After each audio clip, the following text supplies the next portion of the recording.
Welcome to the podcast series on mainstreaming GBV risk mitigation in humanitarian settings. I am your host, Liloba Paul, Learning Development Officer on topics related to gender-based violence.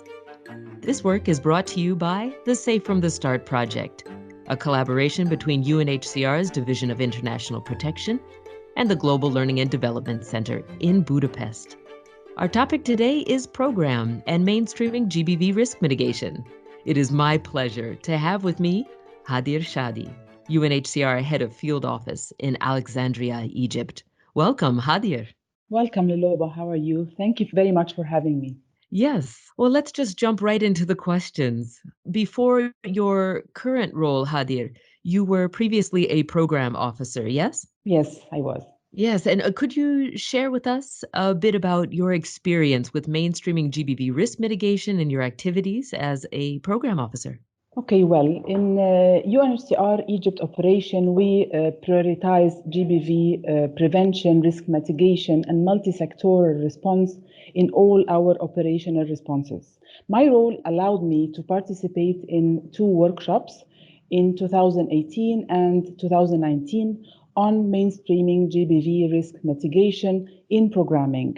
So I was involved in the development of the first draft of Egypt Action Plan on Main's GBV in the year 2018, which was later updated in 2019. I was also involved in the mainstreaming of GBV risk mitigation in our programming through including different sectors and coordinating projects and activities with improved protection outcomes for persons at risk of GBV. For example, one of our draft action plans in Egypt in 2018 was mainstreaming GBV risk mitigation into the livelihood sector. So following the first GBV mainstreaming workshop in 2018, Egypt Operation submitted a proposal and was awarded additional funding from Safe from the Start for a project called Women's Leadership, Empowerment, Access and Protection with the livelihood sector. This project was implemented in the same year, in 2018, and we were able to mainstream GBV into livelihood activities to mitigate potential GBV risks. As a program staff, I also participated in the second MENA sub-regional workshop for North Africa on GBV mainstreaming in 2019. And together with our colleagues, we were able to build on what was achieved in 2018, and the Egypt Action Plan was updated. I contributed also to a risk assessment exercise that was linked to the action plan.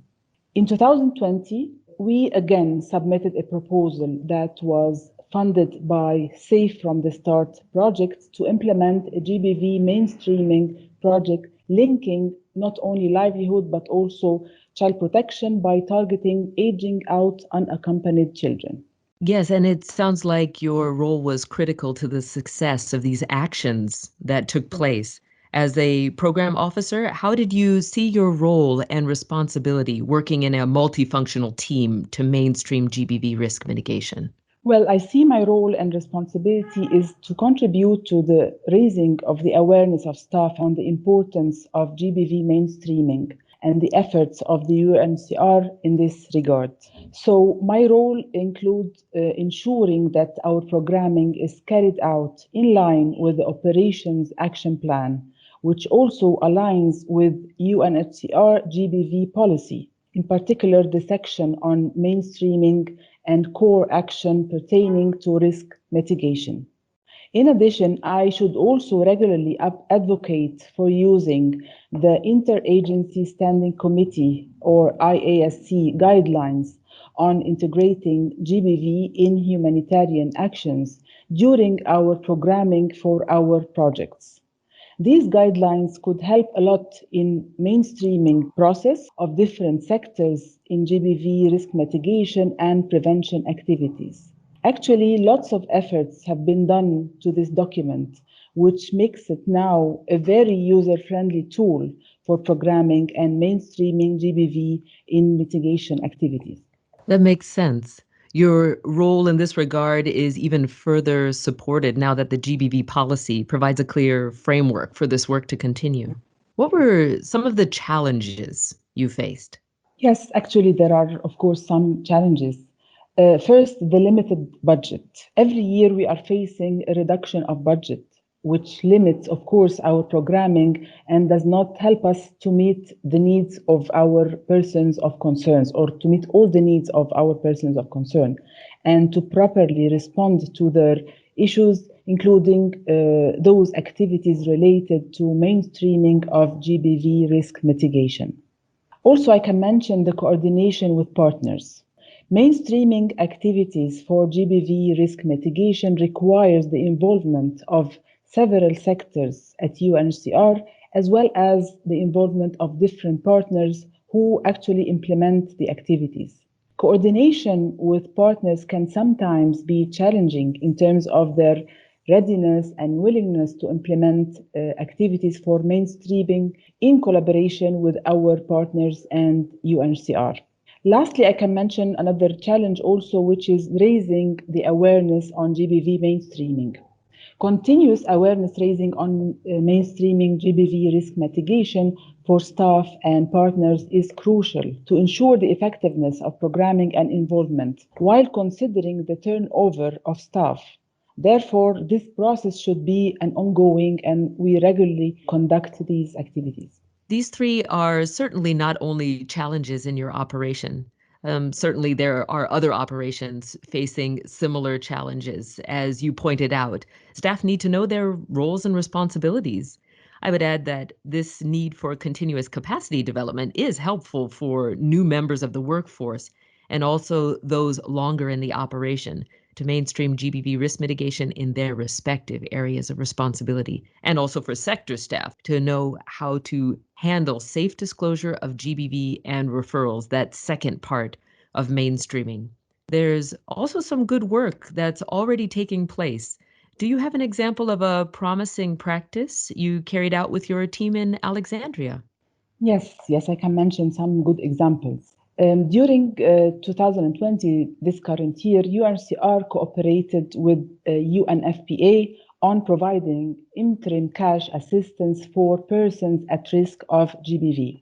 This was mainstreamed into the CBI program and within the operation SOPs for interim cash for vulnerable cases. Also, I can add the SOPs. The operation has developed and regularly updates SOPs for different purposes that help in GBV risk mitigation and response. For example, SOPs for GBV and the referral pathway with staff and partners for GBV cases. This supports mainstreaming the sector staff, understanding the responsibilities to safely handle disclosures. I can also add the Prevention of Sexual Exploitation and Abuse, PSEA. The operation has also established a PSEA network with partners and agencies and has conducted regular awareness raising sessions on PSEA for staff and for partners. I would like also to mention the section on PSEA in our project partnership agreements. In Egypt operation, there is a dedicated section in the agreement on prevention of sexual exploitation and abuse, and this is to commit the partners for the respect and implementation of PSEA. Thank you. I do appreciate you mentioning CBI here, considering the close links with program in many operations. Some of these other practices, like developing SOPs and establishing a PSEA network, may already be familiar to colleagues, and this shows how several ongoing practices are also examples of mainstreaming GBV risk mitigation. I think some operations don't know that they're already doing mainstreaming, and these are very good examples. Thank you. What are some suggestions or advice that you would want to share with other members of the program workforce? Well, I have a suggestion, which is developing a checklist. This checklist could be prepared by the GBV unit jointly with program. The purpose of this checklist is to ensure that GBV component and related approaches are included in all the PPAs to ensure mainstreaming of GBV risk mitigation in programming. What are also some resources you would recommend to other program personnel that you find useful for mainstreaming GBV risk mitigation? Some of the resources that I would recommend for program personnel are, for example, the IESC guideline on integration of GBV in humanitarian actions. Also, the inclusion of the GBV checklist among the program main components for finalizing the PPAs. Inclusion of a paragraph on GBV mainstreaming and adherence to IASC in all the PPAs. Also, I would like to add that all PPAs should have a paragraph on adherence to IASC GBV guidelines, along with the PSEA reference, not only for the PPAs related to GBV partners, but for all the PPAs. With regard to the risk management process and including GBV risks can also be elevated as an operation level risk and included in the UNHCR register tool. If you are a program and also involved in other CBI functions, there is the cash and voucher assistance and GBV compendium to IESC GBV guidelines.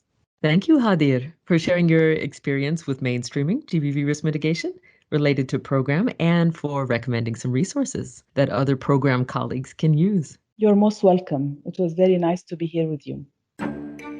Thank you for joining us. To all of our listeners, do tune in to the next podcast in our series from the GLDC on mainstreaming GBV risk mitigation in humanitarian settings.